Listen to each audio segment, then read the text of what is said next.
This war has officially spiraled beyond the Pentagon's original expectations.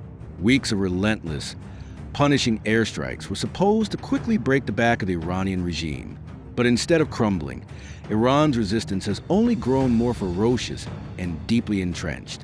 Based on the latest intelligence we are tracking, the Pentagon is now actively considering a radical shift in strategy to break this bloody stalemate, sending in American ground troops.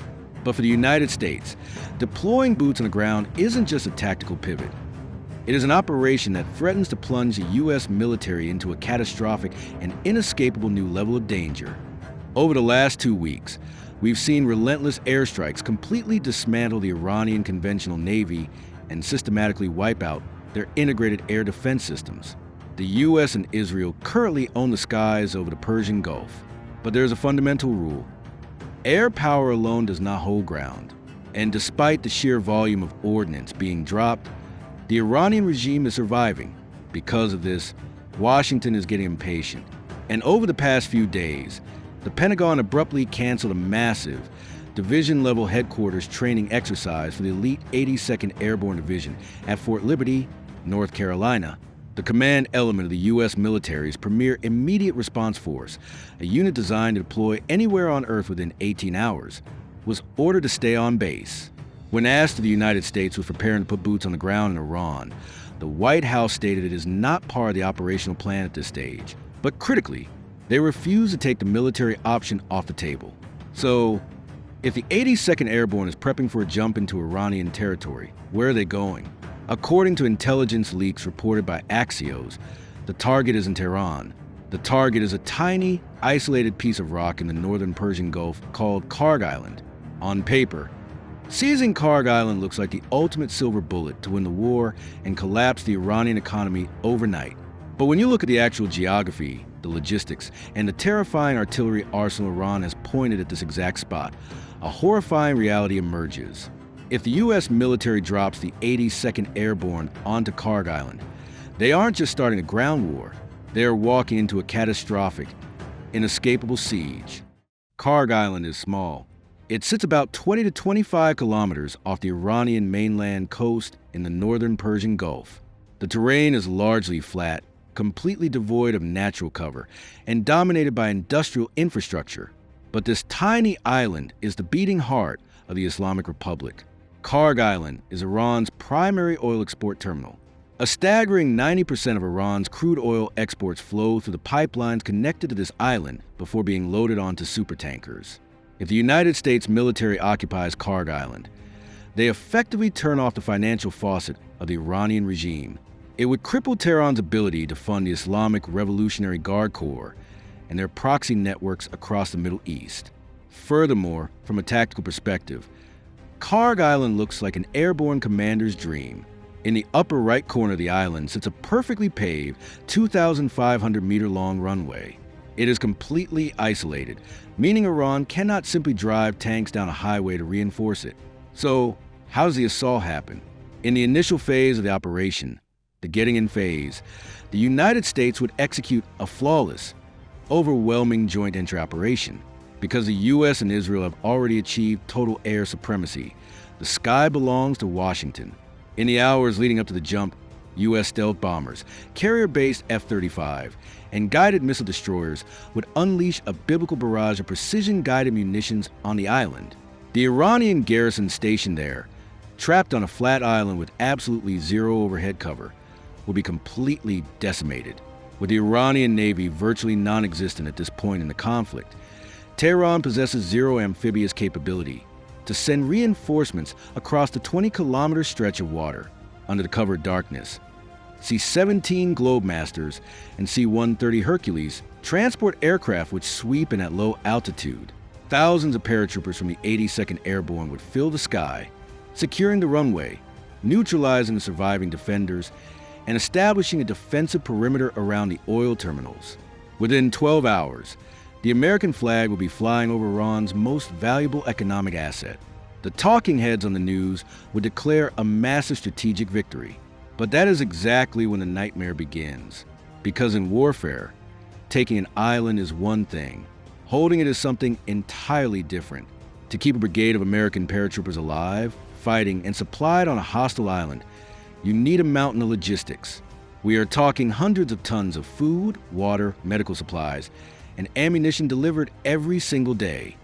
Normally, the U.S. Navy would park a carrier strike group right off the coast to provide protective air umbrella and continuous helicopter resupply. But right now, the Persian Gulf is an absolute death trap.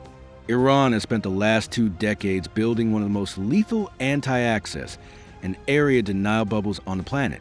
They aren't relying on a conventional navy. Instead, their strategy revolves around overwhelming an adversary with massive arsenals of medium-range ballistic missiles and endless swarms of cheap, expendable kamikaze drones like the Shahed-136. And we are already seeing the terrifying results of this doctrine in real time. Just look at the USS Abraham Lincoln. At the start of Operation Epic Fury, this nuclear-powered supercarrier was pushed up close to the Iranian coast to project power. But over the last few days, under the intense threat of coordinated Iranian crews, missile, drone, and ballistic missile barges, the carrier strike group has been forced to retreat hundreds of nautical miles away into the southeastern Indian Ocean. A 100,000-ton aircraft carrier simply cannot sit inside a narrow, confined bathtub like the Persian Gulf when the enemy can launch 1,000 cheap drones at it for a fraction of the cost of a single American interceptor missile.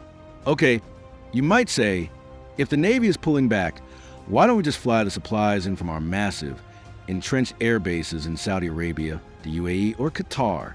Because those bases are currently under siege. Since late February, Iran has launched an unprecedented wave of hundreds of ballistic missiles and thousands of drones directly into the sovereign territory of the Gulf states. They have successfully struck the U.S. Navy's 5th Fleet headquarters in Bahrain.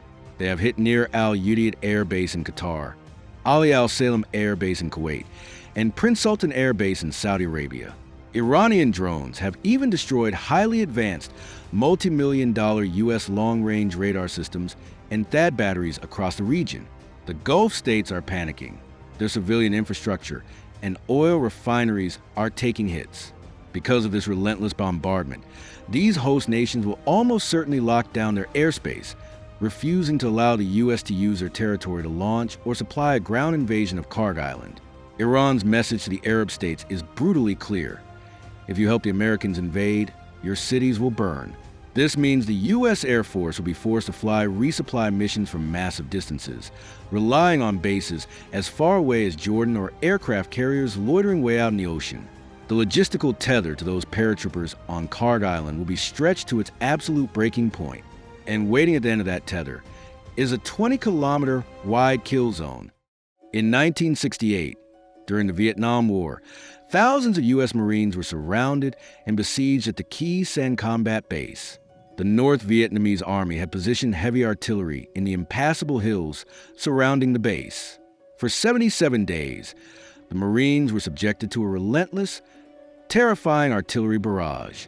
Because the base was surrounded, the only way to keep the Marines from starving or running out of bullets was for the U.S. Air Force to fly transport planes directly into the incoming fire. C-130S had to dive onto a cratered runway, kick pallets of ammo out the back of the ramp while still rolling, and take off before being blown to pieces. The U.S. military dumped millions of pounds of bombs trying to destroy the enemy artillery, but the Vietnamese simply hid their guns in caves and kept firing. The U.S. forces fought heroically, but eventually, the military reality set in, the base was untenable, and the U.S. was forced to evacuate. If the 82nd Airborne occupies Kharg Island, they will be stepping directly into Khe Sanh 2.0. Let's look at the math, because physics does not care about your elite training. Kharg Island is roughly 20 to 25 kilometers away from the Iranian mainland.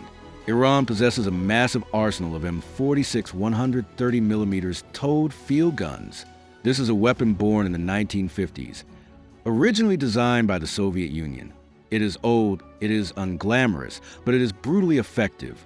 Firing standard high-explosive fragmentation shells, the M46 has a base range of 27.5 kilometers.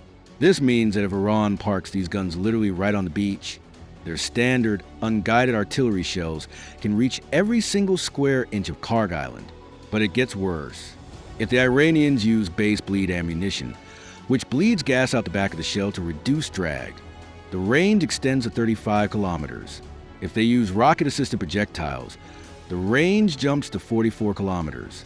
With wraparounds, the Iranians can hide these guns deep inland behind hills, inside civilian infrastructure, or in hardened bunkers, and still rain steel directly onto the American paratroopers. And they have the numbers. Open source intelligence indicates Iran has nearly 1,000 of these M46 guns in their active inventory. And if they run out, they share a border with Afghanistan, where the Soviet Union left behind massive stockpiles of these exact weapons. Iran can source replacement tubes and ammunition indefinitely. Combine that with Iran's massive fleet of BM-21-100 22mm multiple launch rocket systems. The standard Grad rocket might fall a bit short, but Iran has spent decades heavily investing in rocket technology. They possess domestically manufactured, extended-range 122mm rockets that can easily strike targets between 30 to 45 kilometers away. Imagine being an 82nd Airborne paratrooper. You are sitting in a hastily dug trench on a perfectly flat island. You cannot advance. You cannot retreat. And every single hour of the day, 130mm artillery shells and 122mm rockets are raining down on your position from a mainland you cannot reach. Now, imagine being the pilot of a U.S. Air Force C-17 Globemaster. You are carrying 80 tons of critically needed supplies. To deliver them, you have to land on a 2,500-meter runway that has been perfectly dialed in and pre-sighted by 1,000 Iranian artillery pieces. The moment your landing gear touches the tarmac, the Iranian forward observers call in a fire mission, and the runway turns into a wall of shrapnel. Of course, the United States will use its absolute air supremacy to hunt down these artillery positions. U.S. drones and F-35 will scour the coastline. But as we learned in Vietnam, and as we're seeing right now in modern conflicts like Ukraine, suppressing well-camouflaged, deeply entrenched, and highly dispersed artillery from the air is virtually impossible. You might destroy 10 guns, but 50 more will roll out of a tunnel 10 minutes later. The Iranian strategy is not to defeat the United States military in a pitched battle. Their strategy is to bleed the American public's political will. If the IRGC loses 500 men to kill 5 American paratroopers, Tehran will celebrate that as a massive historic victory. They will plaster the images of dead American soldiers on state television to rally the population, effectively turning a defensive war into a holy crusade by putting the 82nd Airborne on Kharg Island. The United States military gives the Iranian regime exactly what they want: American troops in a fixed, isolated position where they can be bled to death by 1,000 cuts. What was supposed to be a lightning raid to shut down Iran's oil economy will instantly devolve into a brutal, multi-year war of attrition. Eventually, the political reality in Washington will set in. The cost of maintaining the Kharg Island garrison, the billions of dollars spent flying carrier sorties to provide close air support, the millions spent repairing the runway daily, and continuous casualties will become unsustainable. The order will be given to withdraw. Now, some people have suggested an alternative. They argue that if taking an island is too vulnerable to artillery fire, the U.S. should bypass Kharg and launch a massive amphibious and airborne landing directly onto the Iranian mainland, perhaps seizing the coastline along the Strait of Hormuz to permanently secure the shipping lanes. But if Kharg Island is a trap, a mainland invasion is an abyss. You cannot secure the Iranian mainland with a single airborne division. You would need to land multiple heavy armored divisions, establish massive beachheads, and push hundreds of miles inland through some of the most rugged, mountainous, and unforgiving terrain on the planet. You would be fighting an entrenched military force and millions of hostile militiamen in a country that is almost 4 times the size of Iraq. A mainland invasion of Iran would require a mobilization of the U.S. armed forces not seen since the Second World War. It would make the 20-year quagmire in Afghanistan look like a minor border skirmish. The cancellation of the 82nd Airborne's command exercise at Fort Liberty is absolutely a signal to Tehran. It is the Pentagon putting its fastest, most lethal chess piece on the board, letting the Iranian regime know that the United States has the capability to kick the door down at a moment's notice. But capability does not equal strategy.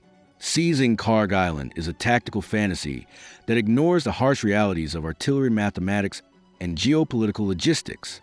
Air power has bought the United States time and leverage in Operation Epic Fury.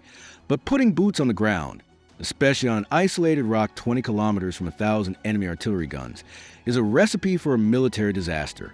The U.S. military can undoubtedly take Kharg Island, but the blood and treasure required to hold it and eventually leave it would be a price the American public is likely unwilling to pay. What do you guys think? Is there a viable tactical scenario where U.S. forces could successfully occupy and defend Kharg Island against an artillery siege? Or is the U.S. strictly going to stick to an air and naval campaign to bring down the regime? Let me know your thoughts in the comments section below.